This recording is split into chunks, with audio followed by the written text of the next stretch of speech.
Hey YouTube, we're here today. We're going to do a demonstration of some food saver items that we're putting in today.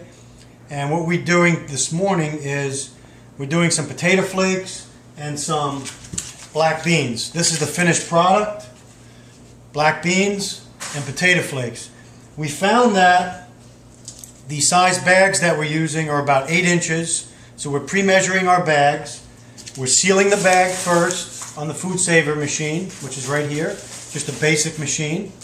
And then we're measuring 4 cups of beans and 4 cups of potatoes, and then we're sealing them with an oxygen absorber that we have here, and then we have our extra sealed up in here.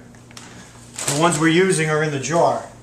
And then I'm labeling the bags, the Mylar bag or the food saver bag, of what exactly is in here and the date that we sealed it.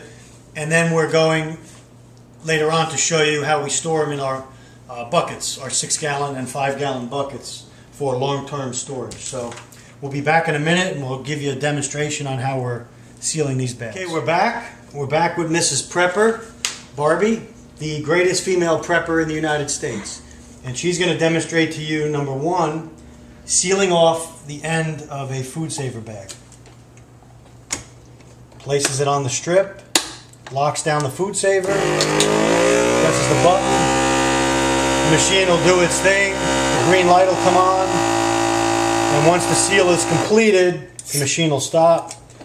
Notice while she checks, she's going to check her seal to make sure it's totally sealed, and then she's going to measure her bag with our little template that we made.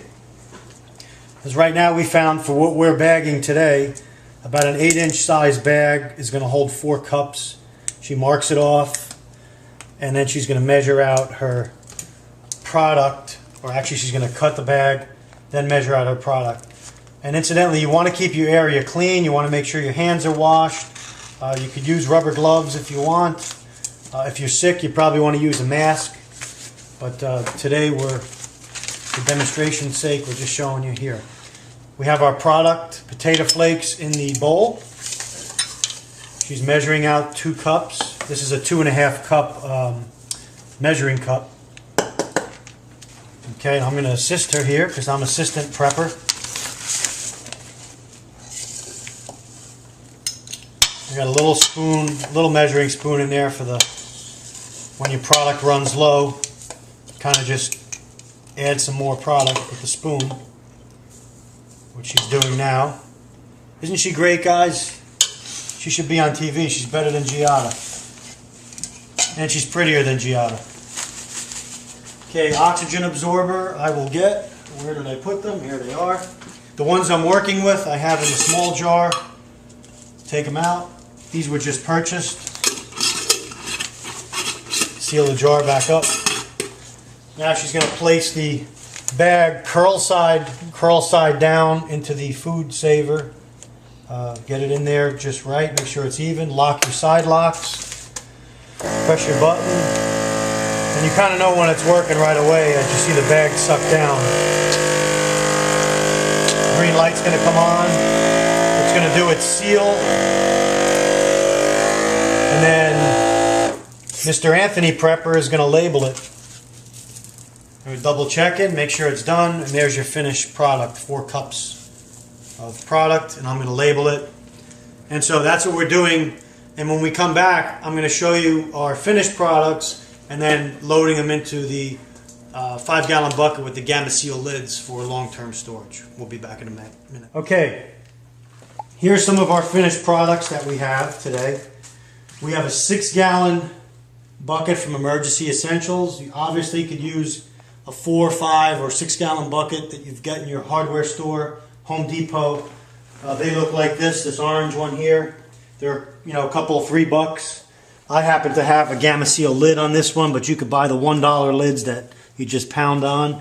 But getting back to our 6-gallon pail, we have a large Mylar bag.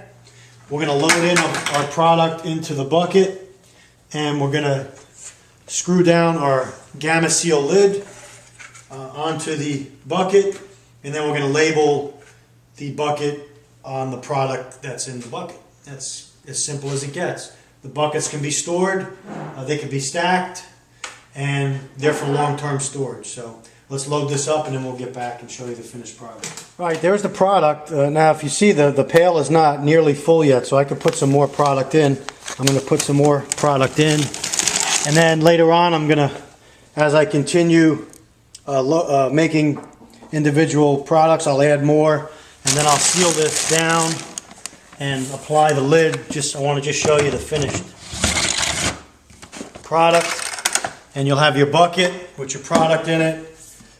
Place a nice label here, cover it with some clear tape in case it gets wet, and you date it, and this would be a completed bucket.